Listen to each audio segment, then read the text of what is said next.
noite! Hoje teremos o privilégio de ouvir a palavra do Senhor através de Carlos Novaes, pastor da Igreja Batista de Barão da Taquara, no Rio de Janeiro.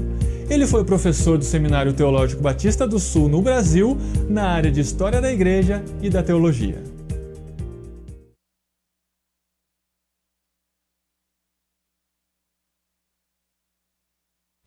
Boa noite a todos, é uma alegria muito grande estar com vocês aqui, porque eu sei com quem eu estou falando essa noite. Eu estou falando com o corpo de Cristo que ama missões. Eu estou falando com o corpo de Cristo que entrega a sua vida para missões. Eu estou falando com o corpo de Cristo que tem exercido sua missão principal de anunciar o Evangelho e de trazer pessoas para a graça de Deus. Eu estou falando com os instrumentos que o Senhor escolheu e elegeu para tirar o mundo das trevas. Eu estou falando com o corpo de Cristo, que com suas vidas tem exaltado o nome do Senhor. Que Deus nos abençoe essa noite, que Deus abençoe sua vida, seu ministério, sua igreja, e muito especialmente, torne sua vida cada vez mais um vaso de bênçãos para a glória do Senhor e do seu reino. Eu quero ler com vocês o texto de Efésios, capítulo 2, versículo 19. Você que está com a sua Bíblia e quiser acompanhar comigo, Efésios, capítulo 2, versículo 19. O apóstolo Paulo diz assim: já não sois mais estrangeiros, nem forasteiros, mas concidadãos dos santos. Sois membros da família de Deus. Já não sois mais estrangeiros, nem forasteiros, mas concidadãos dos santos, membros da família de Deus. O apóstolo Paulo está resumindo nesse versículo o que eu acredito ser toda a filosofia da obra missionária, porque missões não é outra coisa senão isso: trazer o estrangeiro para a cidadania do reino.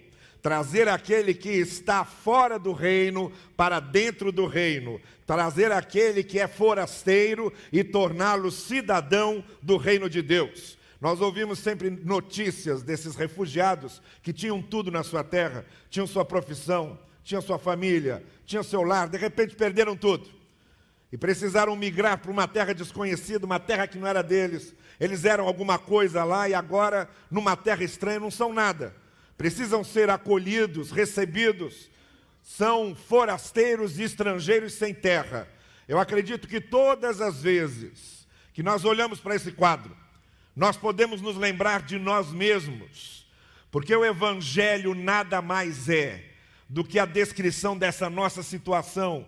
Nós todos ficamos sem a nossa pátria por causa da queda. Nós todos perdemos a nossa terra por causa da queda.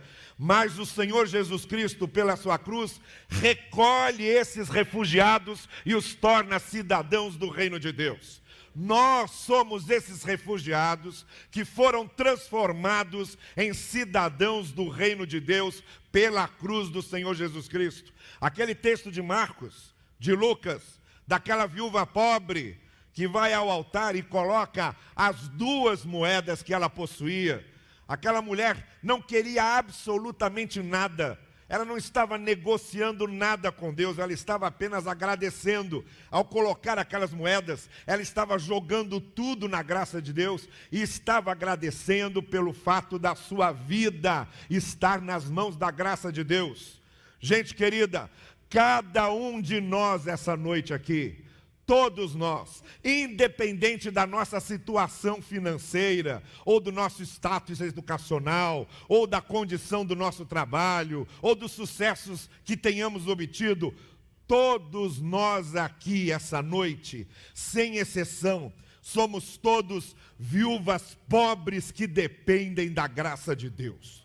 E somos cidadãos do reino, refugiados adotados pelo reino, porque a graça de Deus nos alcançou. Essa é a obra missionária. Assim como os missionários vieram a nós, cada um de nós está aqui essa noite, e estamos nas nossas igrejas, e fazemos parte do reino, porque missionários trouxeram a nós a palavra, desde o livro de Atos, até a palavra chegar aos nossos corações. Todos nós, refugiados, estrangeiros, que fomos colocados no reino de Deus, e agora temos essa missão de buscar outros refugiados e outros estrangeiros, e dizer a eles, como Jesus disse na parábola: ainda há lugar, ainda há lugar, ainda há lugar, ainda há graça a ser derramada, tragam todos, porque a mesa da graça do Senhor não tem limites. O apóstolo Paulo usa duas palavras gregas aqui. Ele diz estrangeiros e diz forasteiros. A palavra xenoi e a palavra paróicos. Xenoi é o estrangeiro, aquele que imigra, que vem de fora, que é o estranho, e que chega e fixa a residência. É essa mesma palavra que Jesus Cristo usa em Mateus 25, quando ele diz: eu estava nu, você me vestiu, eu estava com fome, você me alimentou, eu estava doente, você foi me ver, eu era estrangeiro, eu era xenoi, e você me acolheu. A outra palavra que Paulo usa aqui, que é traduzida por forasteiro, é a palavra paróicos, que significa peregrino, aquele que está só transitando, aquele que está só de passagem, aquele que é um paróicos. Por isso o apóstolo Pedro chama a igreja de paróquia. Nós somos a grande comunidade peregrina de Deus. Pois Paulo usa essas duas palavras, o estrangeiro, o peregrino, para dizer que nós fomos acolhidos pelo reino, trazidos pelo reino e transformados em cidadãos do reino. A carta aos Efésios foi escrita por Paulo para falar de duas coisas. Para falar da igreja como corpo de Cristo e para falar de Cristo como cabeça da igreja. Ao mesmo tempo que Paulo está falando do ministério da igreja, como a gente pode ver melhor em Efésios 4, e descrevendo a igreja como esse corpo de Cristo que tem que fazer aqui tudo o que Cristo faria caso ele fosse ainda uma presença física nesse mundo. Ele não está mais aqui, mas o seu corpo está. Então o corpo de Cristo continua fazendo o que ele faria, sem esquecer que ele é a cabeça da igreja. Ele é a fonte de autoridade da igreja. Nós temos em Cristo uma pessoa singular.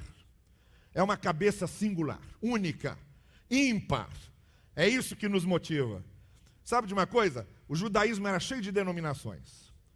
Também tinha lá suas denominações. E Jesus não se encaixava em nenhuma daquelas denominações. Por exemplo, Jesus amava a lei. Ele disse: eu vim cumprir a lei. Mas ele não era um legalista, então ele não se identificava com os fariseus, por exemplo. Ele deixou, por exemplo, os seus apóstolos comerem milho, espigas de milho num sábado. Ele curou num sábado. Então ele amava a lei, mas não era um legalista. Por isso ele não cabia nos fariseus. Jesus também amava o templo. Expulsou os vendilhões do templo.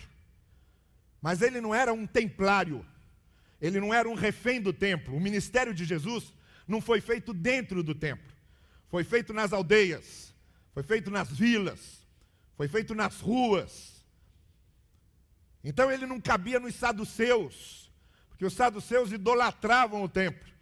Jesus amava o templo, mas não estava refém do templo. Não era sacerdote, não era um ritualista, não era um litúrgico, era um pregador de rua. Não cabia nos saduceus. Jesus também não cabia nos zelotes. Os zelotes eram os que queriam derrubar o Império Romano pelas armas. Quando o apóstolo Pedro cortou a orelha do soldado, Cristo repôs a orelha do soldado e disse: quem pegar a espada vai morrer pela espada. Jesus criticava Herodes, chamou Herodes de raposa. Jesus criticava César, disse: deem a César só o que é de César. Se César pedir o que é de Deus, não deem a César só o que é de César. Mas ao mesmo tempo ele não era um zelote, ele não era um guerrilheiro, ele não cabia dentro dos zelotes. Jesus também não era um essênio. Os monges judeus que se retiravam para o deserto para orar, fazer jejum, ficar recolhidos em seus mosteiros, não. Ele saía de madrugada para orar, ele orava retirado, ia ao monte orar, mas frequentava festas. O primeiro milagre que Jesus fez foi numa festa de casamento. Então ele orava, tinha sua comunhão com Deus, mas também tinha vida social, então ele não cabia dentro dos essênios. Está entendendo quando eu digo que ele era uma figura singular? Ele não cabia dentro dos fariseus, não cabia dentro dos saduceus, não cabia dentro dos essênios, não cabia dentro dos zelotes. Por isso eles se juntaram todos para matar Jesus. Mas Jesus não cabia também dentro do túmulo e ressuscitou ao terceiro dia e vive até hoje. Ele é uma presença singular. Ele é a cabeça singular da igreja. E é sobre isso que o apóstolo Paulo está falando em Efésios. Na primeira parte, a parte doutrinária, falando sobre Cristo como cabeça da igreja, sobre a obra salvadora de Cristo. Na segunda parte, a parte da conduta, do testemunho. Mas o importante é sabermos que esse versículo do capítulo 2 de Efésios se encaixa nesse contexto.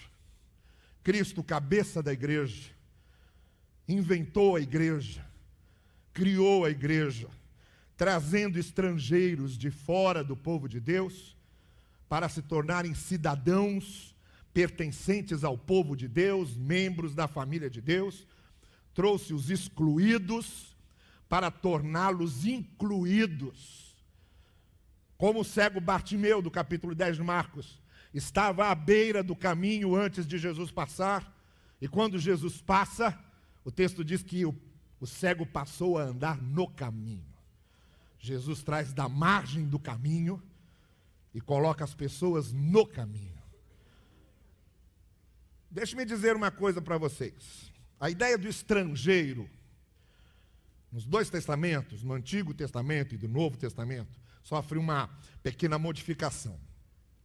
No Antigo Testamento, sempre que se fala em estrangeiro, está se referindo àqueles que não pertenciam ao povo de Israel.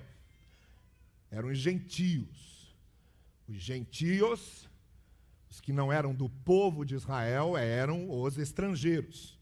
E há um apelo no Antigo Testamento para que haja cuidado com esses vulneráveis, com esses desfavorecidos pelas circunstâncias. Ninguém tinha culpa de ter nascido gentil. Então havia uma ordem do Senhor para que sempre que um gentil ou um estrangeiro chegasse junto ao povo de Israel, que o povo de Israel cuidasse dele. Veja, por exemplo, Zacarias 7 diz assim: cuidem das viúvas, dos órfãos, dos pobres e dos estrangeiros. E você lê Salmo 146, os chamados protegidos do Senhor, quando o salmista diz que os protegidos do Senhor são os órfãos, as viúvas, os estrangeiros. Mais adiante, a gente lê na lei de Moisés, no Deuteronômio capítulo 10, aqueles a quem o Senhor defende a causa. De quem o Senhor defende a causa? Dos órfãos, das viúvas, dos estrangeiros. Deuteronômio 27, 19 diz: maldito aquele que violar o direito do estrangeiro, do órfão e da viúva. E em Jeremias capítulo 22 a gente lê assim: não façam mal, nem cometam violência contra o estrangeiro, o órfão e a viúva. Na mensagem da lei e na mensagem dos profetas a gente encontra esse apelo para assegurar os direitos daqueles que são vulneráveis, daqueles que são estrangeiros. Aí a gente chega no Novo Testamento. E o que é que o Novo Testamento faz? Ele pega essa figura do estrangeiro, os estrangeiros vulneráveis, e diz: Deus deu direito a esses estrangeiros de se tornarem cidadãos do reino, não porque eles merecem, mas por causa do seu amor e da sua graça. O que o apóstolo Paulo está falando aqui no capítulo 2, antes disso, é: pela graça vocês são salvos, e não pelas obras. Pois exatamente o que Moisés falou ao povo de Israel.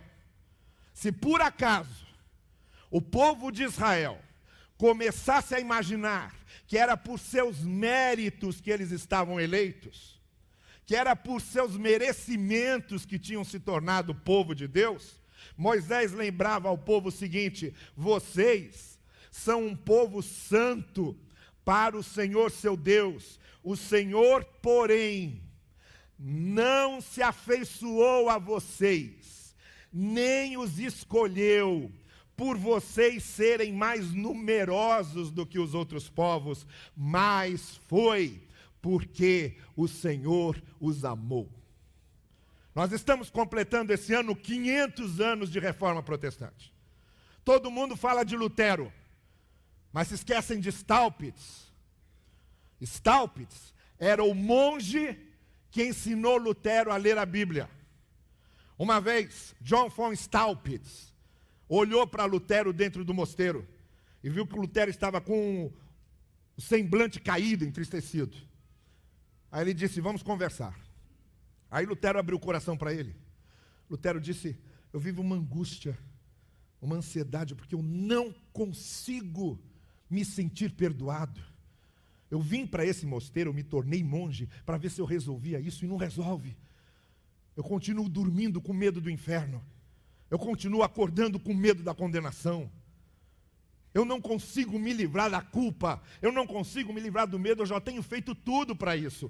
Então, von Staupitz disse para ele: meu jovem, essa sua angústia é exatamente por isso. Porque você acha que precisa fazer alguma coisa. Confie tão somente no que Cristo já fez por você. Confie naquilo que Jesus fez na cruz por você. E recomendou que Lutero lesse Gálatas e lesse Romanos. E durante a leitura de Romanos, no dia 31 de outubro, Lutero atravessa a praça de Wittenberg, prega na Catedral de Wittenberg as suas 95 teses, defendendo que só Deus, pela sua graça, pode perdoar pecados.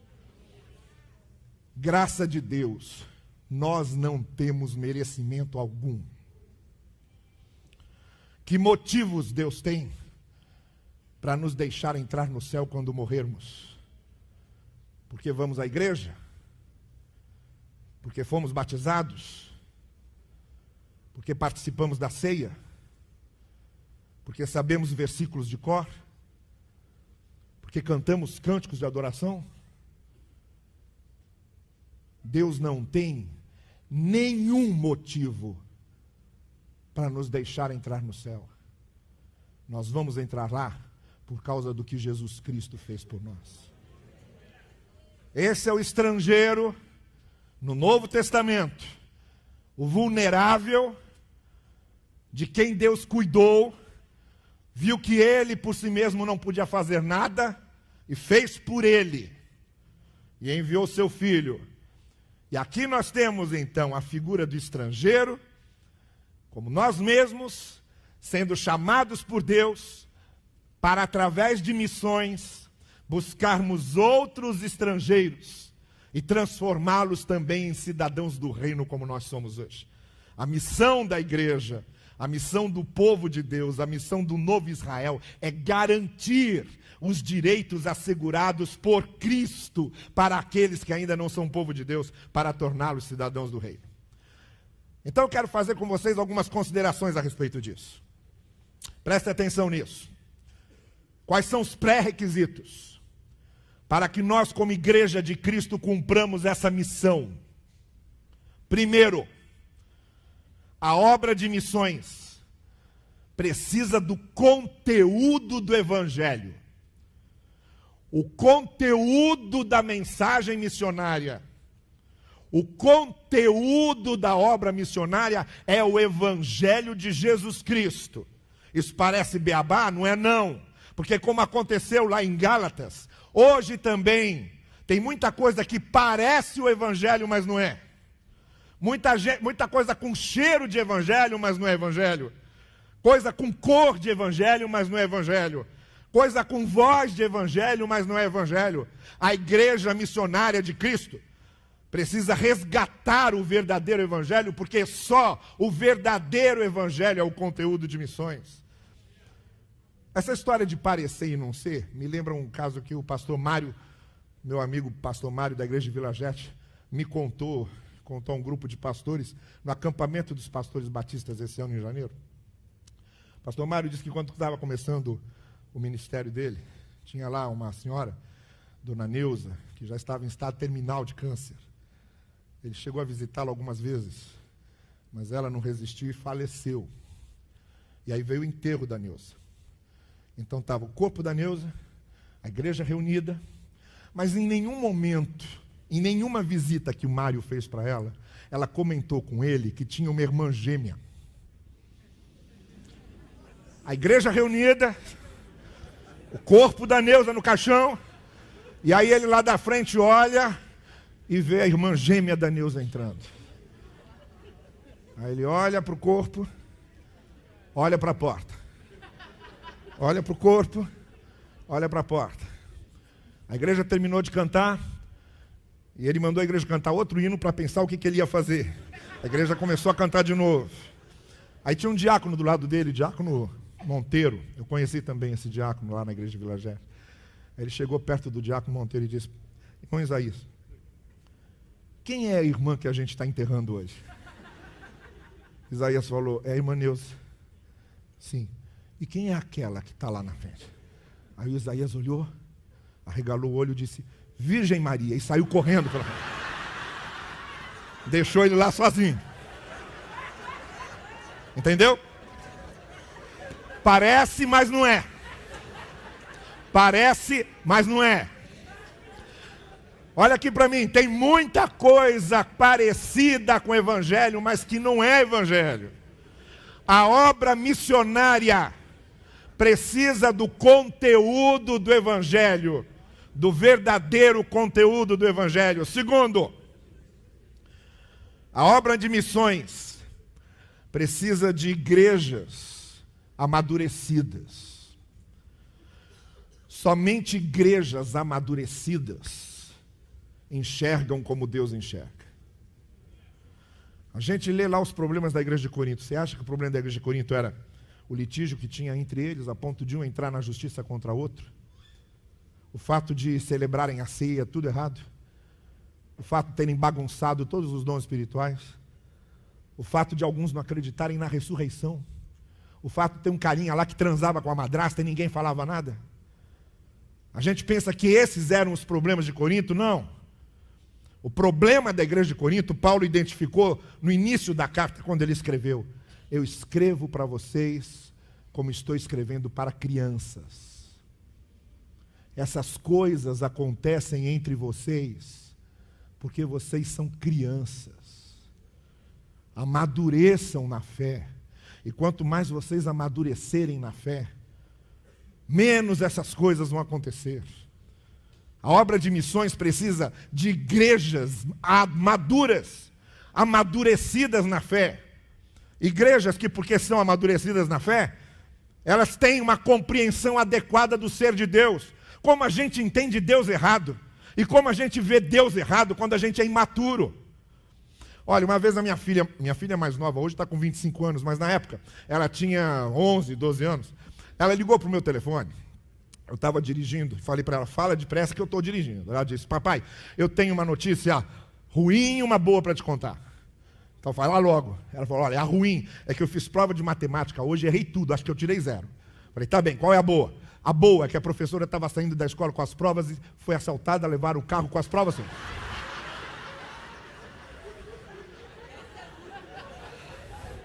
Aí eu falei para ela: minha filha, você está se alegrando com o assalto da sua professora? Ela falou: papai, bênção de Deus. Porque agora ela vai ter que fazer uma outra prova, eu vou estudar e vou tirar uma nota melhor. Olha só, que uma criança de 11 anos de idade tem essa visão de Deus, acha que Deus faz desse jeito, tudo bem, a gente até aceita. Agora, muito marmanjão de igreja. Marmanjão de igreja. com as visões mais infantis sobre Deus. Gente que é refém dos enganadores, porque é imaturo. E está na Efésios também fala isso, o barco vai sendo jogado pelas ondas de doutrinas, aqui e para lá. Quer ver uma coisa? Lá na Cinelândia, no Rio de Janeiro, na década de 80, foi a década que eu comecei a pastorear, a Cinelândia era um lugar onde você tinha muitos cinemas de rua. Hoje quase não existe isso, está tudo dentro dos shoppings. Mas tinha muito cinema de rua. A Cinelândia tinha uns 8 cinemas. Agora, tudo passando filme pornográfico. Um dia, eu passando ali na Praça da Cinelândia, vi um rapaz da nossa igreja, na frente de um cartaz daqueles ali, olhando as fotografias, vendo. Aí eu cheguei por trás dele, bati no ombro dele e falei assim, vai entrar ou não vai? Aí ele virou para mim, surpreso, e falou assim, pastor, a Bíblia diz, examine tudo e retenha o que é bom.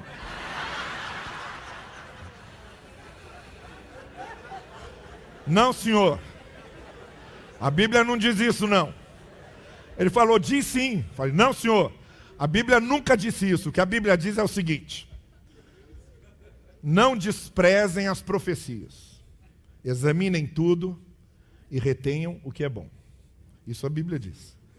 Aí me despedi e foi embora. Não sei se ele entrou, se não entrou. Mas o que eu quero dizer é o seguinte. Por que Paulo diz isso? Ouçam. Ouçam. Ouçam a pregação. Ouçam a palavra em nome de Deus. Mas julguem. Examinem e retenham o que é bom. Agora, como é que você vai examinar se vem ou não vem de Deus se você é um imaturo? Se você não conhece a palavra? Então qualquer enganador da fé vai te engambelar.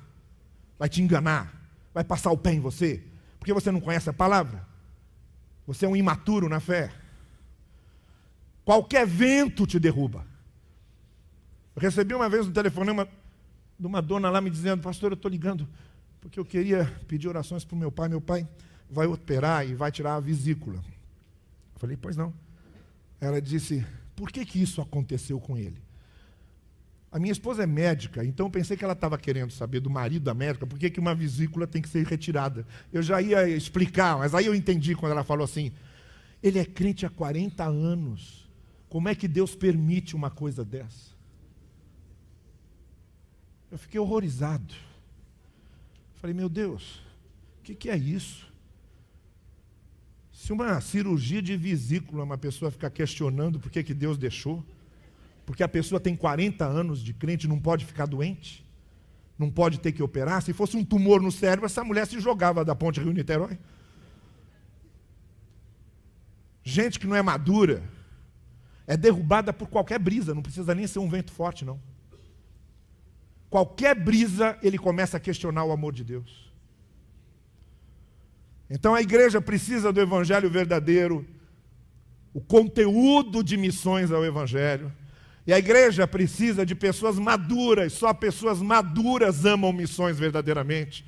Só igrejas maduras acreditam em missões e veem missões como Deus vê. Em terceiro lugar, a igreja precisa de amor pelos estrangeiros. A igreja precisa de amor pelos perdidos. A igreja precisa de amor, esse amor que a Soraya falou aqui, que levou para dentro, levou lá para o intestino da Cristolândia e botou gente lá dentro que não tem medo do cheiro da pobreza, do cheiro da perdição, para meter a mão naquela sujeira e arrancar as pessoas lá de dentro. É esse tipo de amor que a igreja precisa ter. Olha, toda manifestação da graça de Deus leva a termos consciência da nossa missão. Quando a graça de Deus se revela a nós, a gente começa a amar como Deus ama. E começa a querer resgatar como Deus quer. Quando Abraão viu aquelas estrelas, e viu a glória de Deus nas estrelas, Deus deu uma missão para ele, sai da sua terra. Quando Moisés viu a sarça ardendo, Deus deu uma missão para ele, vai libertar meu povo. Quando Isaías no templo viu a glória de Deus, Deus perguntou, quem é que vai por mim? Quando Pedro viu a glória de Cristo multiplicando os peixes, se jogou aos seus pés, e Cristo deu uma missão para ele, apacenta minhas ovelhas. Quando Paulo teve a visão da glória de Cristo e caiu do cavalo, Cristo deu uma missão para ele: você é vaso escolhido para mim. Quando João, na ilha de Patmos, teve a visão da glória de Deus e do que Deus ia fazer, Deus deu uma missão para ele: escreve às 7 igrejas, testemunha às 7 igrejas. Toda a experiência com a graça de Deus e com o amor de Deus leva à consciência da missão. E mais, essa experiência com a graça de Deus faz com que nós hajamos com o mesmo desprendimento e despojamento que Cristo agiu. Por que é que Cristo deixou a sua glória, como diz Paulo em Efésios capítulo 2, e veio e se tornou homem, e foi humilhado até a morte de cruz? Por que é que ele se esvaziou de si mesmo? Porque ele amou. O amor leva ao cumprimento de uma missão. E ele se encarnou e assumiu uma cultura, e assumiu limitações, e teve que crescer como qualquer criança crescia, e teve que ser cuidado por sua mãe como qualquer criança é, e teve que mamar no seio da sua mãe como qualquer criança mamava, e teve que aprender na escola como qualquer criança aprendia. Ele se autolimitou, ele se esvaziou. O Criador do universo se esvaziou e se tornou como nós por causa do seu amor. Essa é a grande comunicação, entende? Deus quis se comunicar conosco e se tornou como nós. Aí ele conseguiu se comunicar. Aí ele foi entendido. Esse negócio da comunicação é seríssimo, seríssimo, a questão da linguagem. Por isso existem missões transculturais, preocupadas em como é que a gente fala a linguagem do povo. O missionário se encarnando na cultura do povo. O missionário aprendendo a cultura do povo para poder se comunicar com o povo. Esse negócio de comunicação é sério. Uma das igrejas que pastorei tinha lá o Marcolino, que era o zelador da igreja. Só que o Marcolino tinha um problema, ele era meio surdo. Um dia eu liguei para a igreja, eu tinha que avisar para ele, preparar o material da ceia. Aí liguei para a igreja, ele atendeu, falei: Marcolino, é o pastor Carlos Novaes. Ele falou: espera aí que eu vou ver se ele está. Deixou o telefone. Foi. Demorou. E eu não acredito. Daqui a pouco ele voltou e disse: olha, o pastor Novaes não está aqui. Eu disse: eu sei que ele não está. Marcolino, presta atenção. É o pastor Carlos Novaes que está falando, precisa preparar o material da ceia. Ele falou: ah, sim, material da ceia, pode deixar que eu aviso para ele.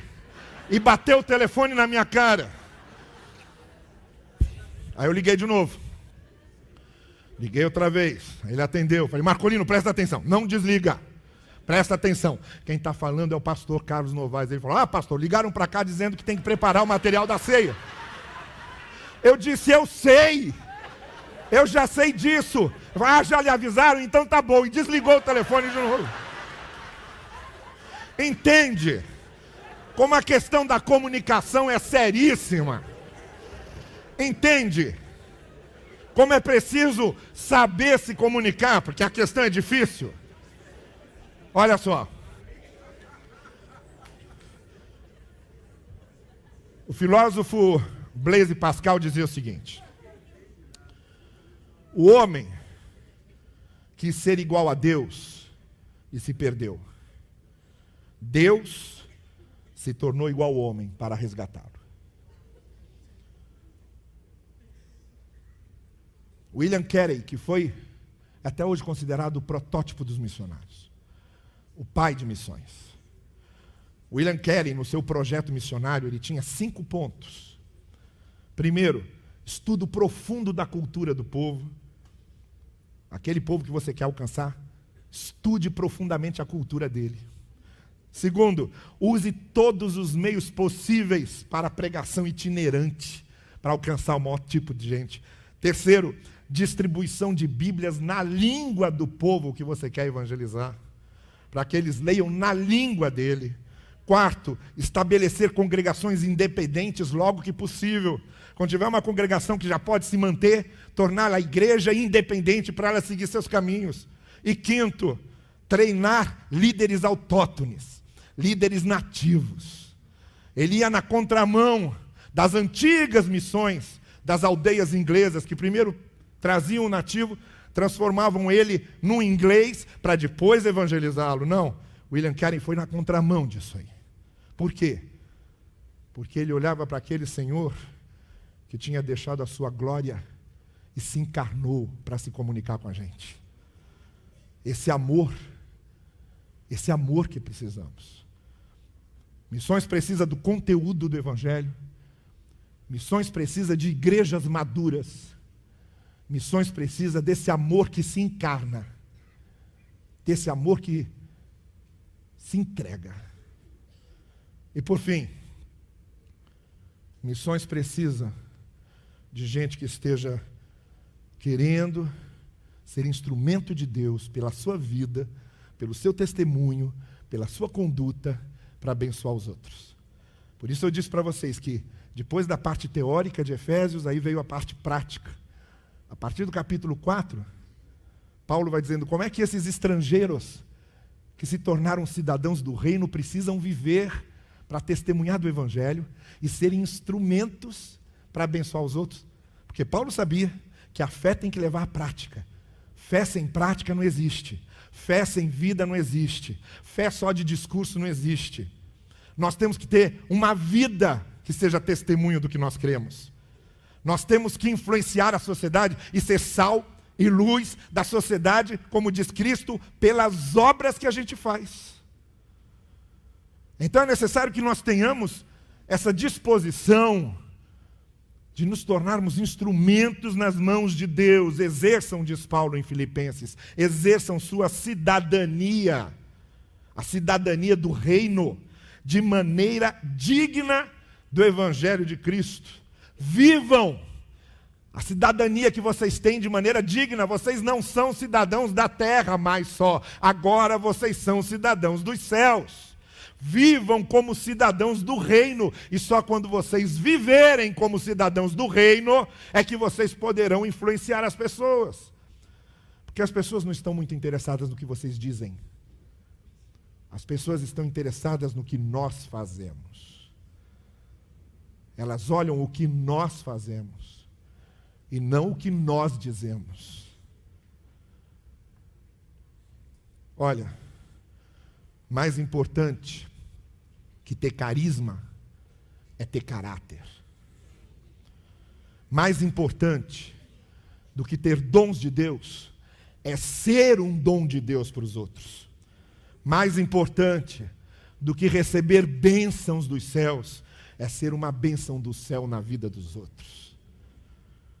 Missões precisam de pessoas que queiram abençoar pessoas, tornando estrangeiros cidadãos do reino. Aquela oração que a gente faz, Senhor, abençoa minha igreja, abençoa minha família, abençoa meu local de trabalho, é uma oração covarde. É uma oração omissa, entende? Não é essa a oração. A oração que a gente tem que fazer é: Senhor, usa-me para que a minha igreja seja abençoada. A oração que a gente tem que fazer é: Senhor, usa-me para que minha família seja abençoada.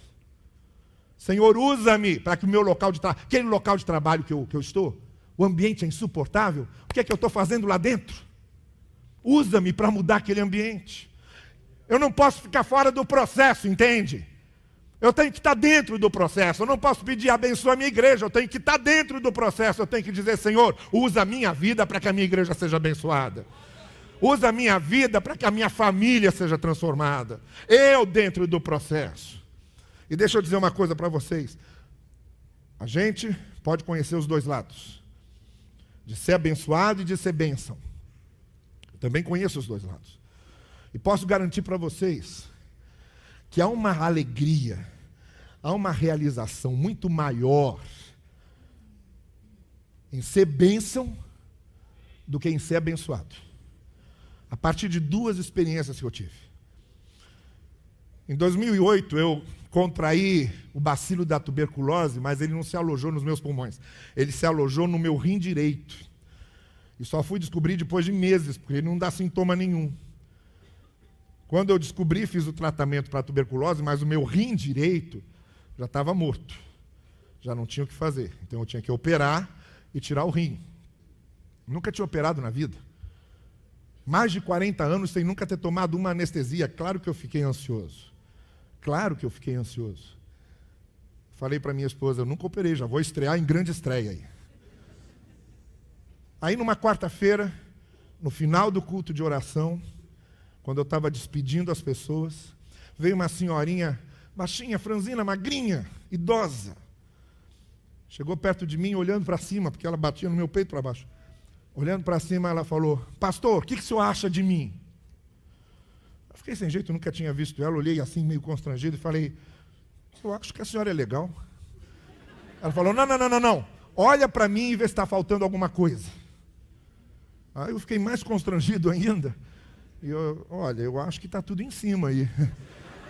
Ela falou, quando eu tinha a sua idade, eu perdi o meu rim direito por causa de tuberculose renal. E vivo até hoje, eu estou com 85 anos e esse rim nunca me fez falta. Agora você imagina como é que aquilo bateu em mim. Aquilo foi um sopro da graça. Nunca mais vi aquela senhora, foi um sopro da graça para me confortar. Então é bom ser abençoado. A gente sai pisando em nuvens, sai se sentindo o filhinho querido do papai, sai alegre, é bom ser abençoado. Mas como eu disse, é muito melhor ser bênção. Eu fui pastor da primeira igreja batista em Auma, no Rio de Janeiro, por 10 anos.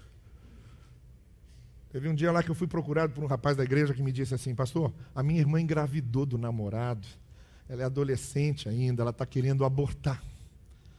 E eu estou achando que ela vai fazer um negócio pior ainda. Será que o senhor pode conversar com ela? Eu falei, posso? Marcou um horário para ela, ela veio muito constrangida, muito envergonhada, e disse, pastor, eu não posso ter esse filho. Meu pai e minha mãe não podem nem sonhar que eu estou grávida. Eu falei, realmente é uma aflição grande, porque você apressou uma coisa que não precisava. Você acelerou uma coisa que não precisava acontecer agora. Mas você não pode cobrir um erro cometendo outro. Você precisa falar com seus pais. Aí ela falou, o senhor vai comigo e fala com eles? Aí eu pensei, pastor se mete em cada fria, não? Falei, vou. Vou sim, claro que vou. Aí ela marcou o dia, fui lá. Aí foi aquilo que vocês podem imaginar. A mãe desesperada, o pai bravo, aquele ambiente, a reação toda. Mas aí eu fui conversando com eles, eles foram se acalmando, o ambiente foi se acalmando, aí a gente orou juntos. E foi isso. Ela teve lá o bebê dela. Eu saí da igreja em Auma, fui pastorear a primeira de Teresópolis, fiquei 5 anos lá em Teresópolis, depois vim para Barão do Taquara, que é a igreja que eu estou há quase 20 anos. Um dia terminou o culto da igreja de Barão do Taquara, um domingo à noite, fui à porta, estava despedindo a congregação, e vem uma dona bonita, elegante, com uma jovem bonita também, muito bonita, sorridente, feliz, as duas se aproximam de mim, aí ela diz assim, pastor, o senhor lembra de mim? Aí eu falei, me ajuda. Eu nunca digo que não lembro, eu digo, me ajuda. Sabe? Uma vez eu estava no shopping, esperando a Jussara, minha esposa, sair da loja, aí eu ouvi aquela voz atrás de mim, deixa eu dar um abraço nesse pastor querido. Quando eu olhei, a pessoa me abraçou, eu olhava e não conseguia reconhecer a moça. Aí ela viu que eu não reconheci, ela falou, o senhor não está lembrando de mim não, né? Falei, me dá uma dica, me ajude. Ela falou, Rosângela de Inhaúma. Nada, não veio nada, Alzheimer completo. Aí eu falei, me ajuda mais um pouco. Aí ela falou assim, o senhor foi meu padrinho de casamento. Nada, branco total. Um demente. Aí ela viu que eu não lembrava mesmo, muito sem graça, se despediu, manda um beijo para a Jussara. Eu não mandei beijo para ninguém, porque eu não sabia para quem mandar beijo, ela foi embora. Aí a Jussara saiu da loja, eu falei, pelo amor de Deus, me diga quem é Rosângela de Inhaúma, de quem a gente foi padrinho de casamento. Ela falou, Rosângela. Eu falei, mas quem? Aconteceu o seguinte, você ia fazer o casamento dela, mas faltou um casal de padrinhos, e a gente entrou no lugar do casal de padrinhos, foi isso. Eu falei, então tá bom, menos mal, né? Então ela chegou na porta, essa dona chegou na porta, lembra de mim? Eu falei, me ajuda. Ela falou, lá na igreja de Inhaúma, eu engravidei, queria abortar, e o senhor foi comigo falar com meus pais. Eu falei, aí veio a história toda. Aí ela virou para a menina do lado e falou, Hoje eu trouxe a minha filha para apresentar para o Senhor, ela está fazendo medicina e é a alegria da minha vida. Você está percebendo o que acontece aqui? Eu não precisava receber nenhuma outra bênção de Deus, a não ser saber que eu tinha sido um instrumento usado para aquela menina ser o que aquela menina era hoje. A alegria da gente ser bênção é muito maior do que a alegria de ser abençoado. Missões precisa de vocês. Precisa de pessoas que conheçam o verdadeiro evangelho, porque missões precisa do conteúdo do evangelho. Precisa de vocês amadurecidos pela palavra, porque missões precisa de gente e igrejas maduras. Precisa de vocês amando os perdidos, como o próprio Senhor Jesus fez, deixando a sua glória e se encarnando. E missões precisa de vocês testemunhando, sendo bênção e instrumento de Deus para abençoar as pessoas. Quer curvar sua cabeça comigo agora para a gente orar junto? Eu quero pedir para você que seja esse o seu momento com Deus, você e Deus, tá bem? E eu não sei o que foi que o Espírito de Deus falou a você essa noite, e nem de que maneira Ele tocou você, mas eu sei que você tem que dar uma resposta. Você tem que dizer alguma coisa. Você precisa encerrar essa noite aqui reafirmando, confirmando o seu propósito de servir o reino, de servir ao Senhor e de ser uma bênção para outros. Olha, você é a porta que o Evangelho colocou na sua casa para abençoar a sua família. Você é a porta que o Evangelho colocou no seu local de trabalho para você abençoar o seu local de trabalho. Você é a porta que Deus colocou na sua vizinhança para você abençoar a sua vizinhança. É a porta que Deus colocou na sua igreja para você abençoar a sua igreja. Eu queria orar por você. Se nessa noite você quer encerrar esse nosso encontro com o Senhor, esse nosso encontro com a palavra do Senhor, você quer encerrar orando comigo e renovando diante do Senhor o seu desejo de ser uma bênção para outras pessoas, de ser sal e ser luz para os outros. Fique em pé agora aí no lugar em que você está e nós vamos orar juntos. Levante-se e vamos orar juntos, eu e vocês, colocando nossas vidas no altar de Deus.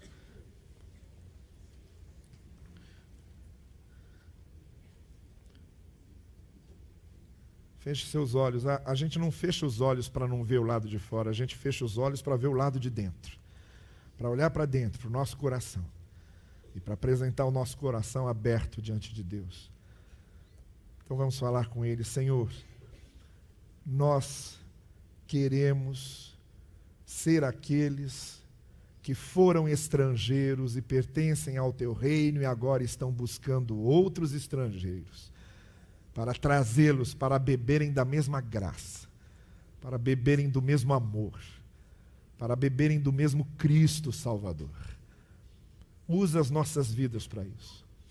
Usa as nossas vidas para que missões se ampliem cada vez mais através das nossas vidas. Que tenhamos sempre dentro de nós o Evangelho verdadeiro, o conteúdo do Evangelho a nos conduzir. Que nós sejamos crentes maduros, discípulos maduros. Senhor, nós queremos crescer com a Tua palavra.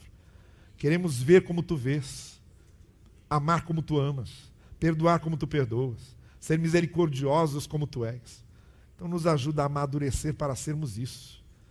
Dá-nos também o desejo de nos despojarmos do que for preciso, de nos encarnarmos naquilo que precisamos assumir para transmitir Seu amor aos outros. E por fim, Senhor, usa nossas vidas como bênçãos para que outras pessoas vejam em nós a luz de Cristo. Que não seja a luz do nosso próprio rosto aparecendo, mas que o nosso rosto seja apenas um espelho para refletir a luz de Jesus em nós. É isso que nós pedimos, no precioso nome daquele que foi o maior dos missionários e que veio ao mundo como nós, fez-se um de nós, sofreu a morte humilhante da cruz, mas hoje temos conosco aquele que ressuscitou dos mortos. É o que te pedimos no precioso nome de Jesus. Amém, amém. Podem sentar-se, Deus abençoe vocês todos.